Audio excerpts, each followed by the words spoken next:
Bom dia, seja bem-vindo em nome do Senhor Jesus. Hoje nós vamos estar falando sobre maravilhas do Senhor. Aleluia. Maravilhas de Deus à luz da tua palavra. Como é maravilhoso a gente conhecer a palavra de Deus, né? E aprender à luz da sua palavra. Você que está aí com sua Bíblia pode acompanhar juntamente comigo. Salmos 13, versículo 5, que diz assim: Quem é como o Senhor, nosso Deus, que habita nas alturas? Aleluia! Então o Senhor, ele habita nas alturas. E quem é como ele? Que se curva para ver o que está no céu e na terra. Então o Senhor, ele se curva para ver o que está no céu e na terra.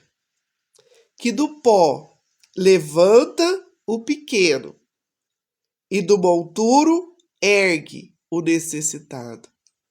Olha que maravilha. Do pó levanta o pequeno.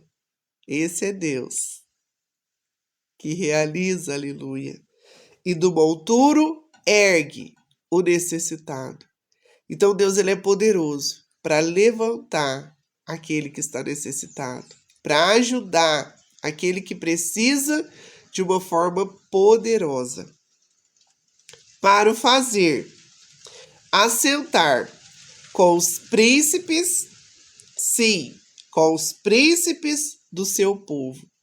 Então Deus é aquele que pega o necessitado, Deus é aquele que pega aquele que está no monturo, transforma a vida dessa pessoa e faz ela sentar no meio dos príncipes. Aleluia.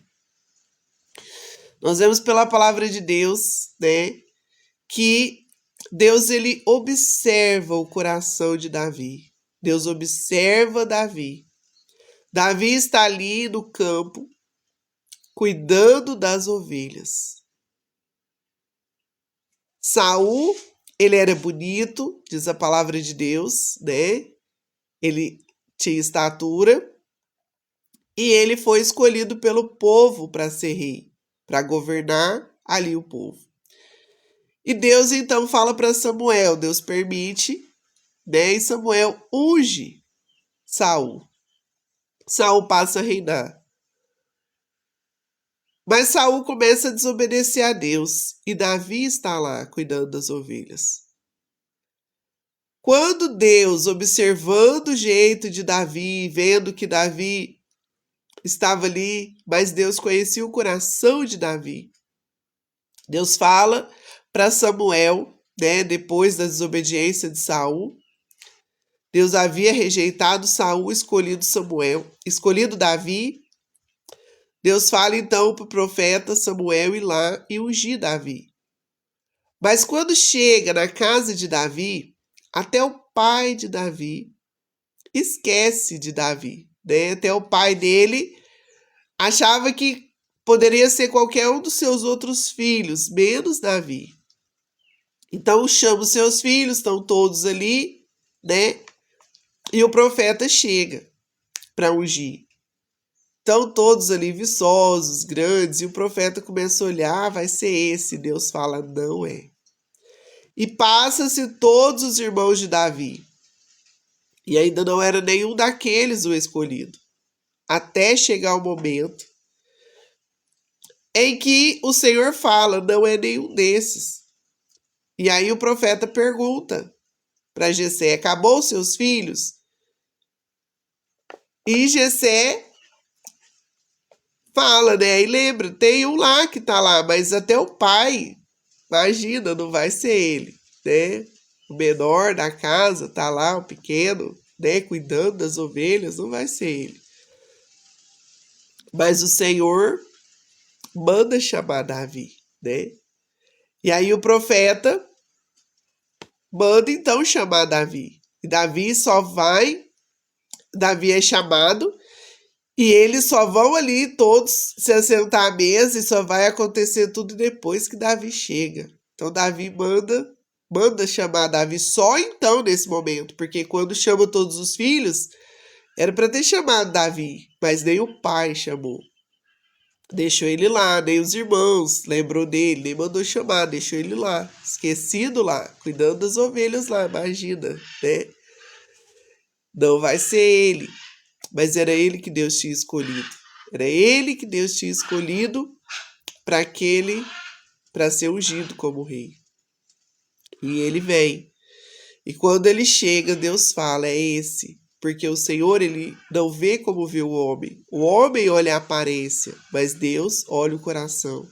E Deus havia olhado o coração de Davi, Deus se agradou, né, da maneira de Davi, do jeito que Davi vivia, do jeito que o coração de Davi, né, a sinceridade de Davi, o amor de Davi, o cuidado com o que Davi fazia, né, a sinceridade do coração de Davi por cuidar das ovelhas, o amor que Davi tinha, né, pela sua família, pelos seus.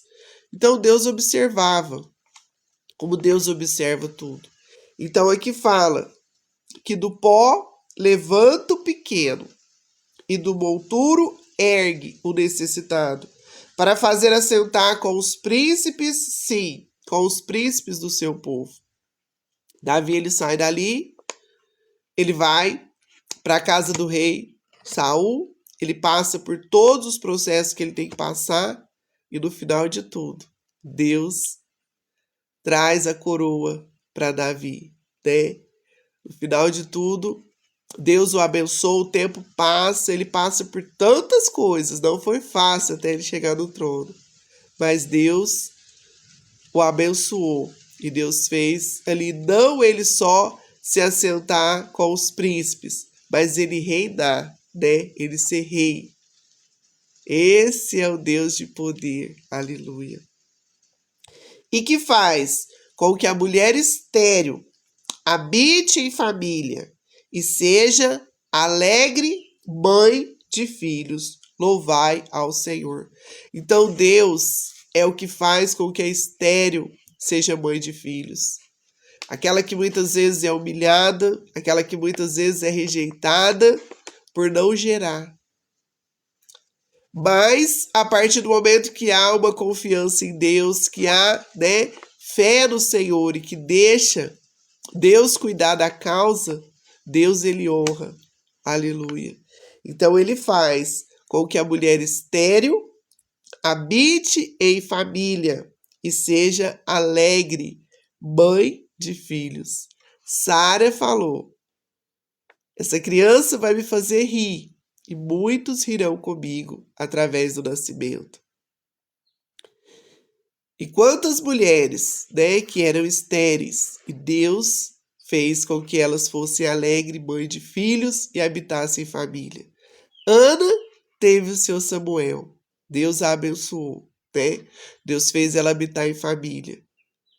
E tantas famílias, tantas mulheres que não podiam gerar, mas que Deus fez elas serem alegres mães de filhos, que faz com que a mulher estéril habite em família e seja alegre mãe de filhos. Então, maravilhas que Deus realiza, maravilhas que Deus faz.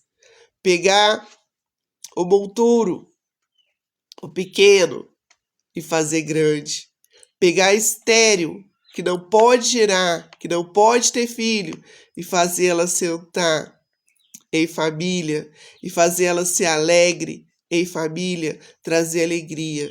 Maravilhas do Senhor, maravilhas que Deus traz, promessas de Deus para a vida daquele que confia, para a vida daquele que é fiel, para a vida daquele que não desiste, e saber que Deus pode todas as coisas. Deus pode realizar o milagre, Deus pode realizar maravilhas, Deus pode realizar a bênção. Então, maravilhas do Senhor, que se inclina dos céus, maravilhas, fazer a estéril se alegrar em família, fazer o pequeno se assentar nos lugares grandes, quando confia em Deus. Então vale a pena confiar no Senhor, esperar em Deus, porque na hora